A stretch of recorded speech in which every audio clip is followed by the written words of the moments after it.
Hey guys, welcome back to Jason and Joni Builds. We have a real quick video for you today, just installing a Tom's Bronco windshield wiper fluid reservoir and radiator overflow reservoir combo. The 66 had the electric or probably the vacuum wipers. When I got it, it had a set of aftermarket, single two motor kit. Anyways, it was just kind of probably like a J.C. Whitney style kit that was in it. So I went ahead, and as you saw earlier, I got a later model windshield wiper assembly in it, and we're adding the feature comforts to this thing, to make it a better driver, overdrive transmission, air conditioning. So I haven't seen another video out there showing this install, so I just wanted to show you. It's a good looking kit, and it looks like it'll go in pretty fast. And just kind of mocking it in there, it looks pretty good. So let me show you guys what we got. I'm thinking I bought it all as a kit. It's been a little while, but it comes with all the hoses that you'll need. You think? I think, but I'm pretty sure.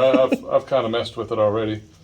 But it's got your smaller hoses for your squirters, and then your larger hose so you can route it down your hood to your new reservoir. Your reservoir for your washer, and then your radiator coolant. So then it comes with this nice bracket that holds the whole assembly in. And I believe I had to add this to this kit, and this is the pump for this reservoir.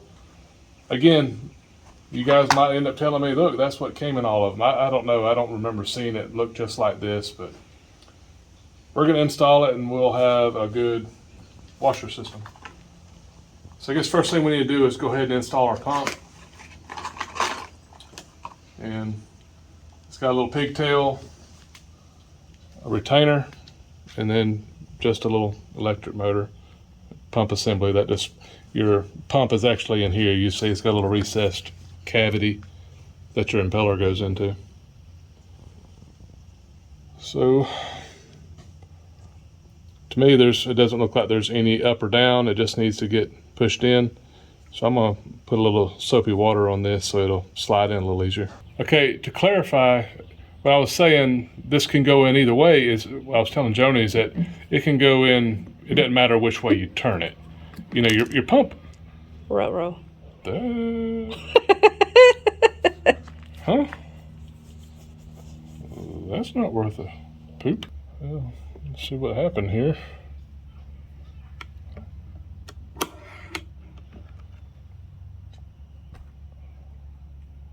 I didn't expect that.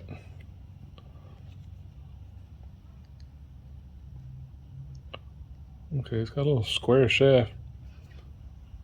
So I guess what holds it on there is the plastic inside.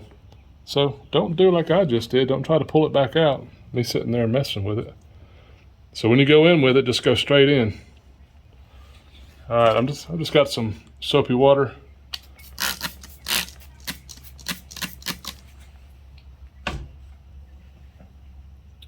I've got it turned how I want it. I'm not gonna try to pull it back out this time.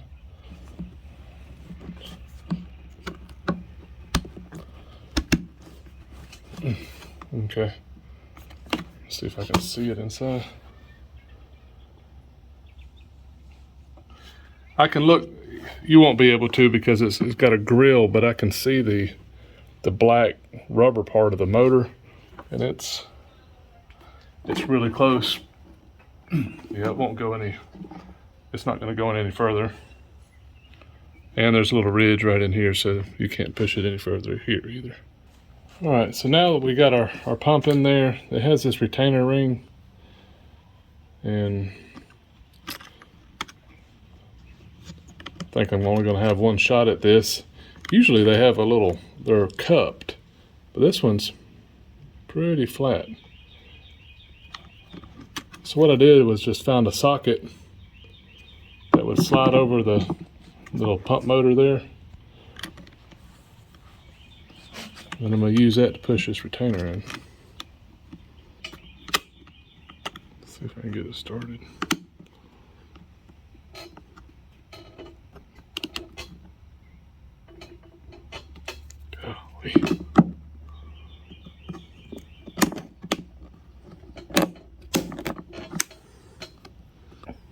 Okay, well that's there. That's kind of tricky. So I'm not going to tell you that just felt weird. You know, it didn't, it just feels like there should be a better design, but it's in there. It's nice and tight, so I'm not worried about it. All right, so let's go look at this bracket. All right, so I believe this one is made where you can put it on top if you want to set it on top of your fender, but I don't want it there. I don't want to mess up my paint. So I was looking at it, and it will fit just as well if I use the bolt underneath, you know, that comes all the way through, and then I'll tighten it from the bottom, and then I'll run it. It's got this third bracket down here where you run it through your apron, and then once that's there, this whole assembly sits right there on top of it. So I think what I'll do, like I said, I've already got this on there. I need to reach in here with a Sharpie and mark this hole down here so I can drill the hole through the apron. So I'm gonna make sure it's slid forward in the bracket.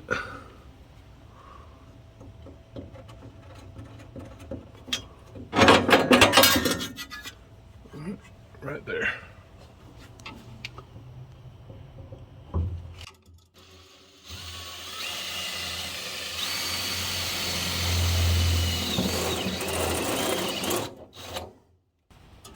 So I've got just some stainless fasteners.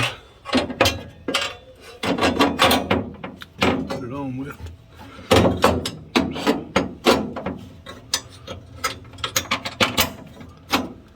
It's not impossible to get to because I have these cutouts.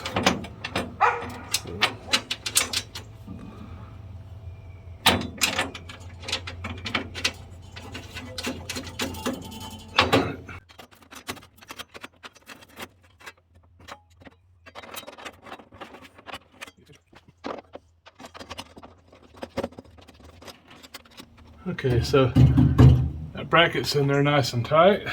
And then this, it's got a little tab here, and the tab goes down in the slot.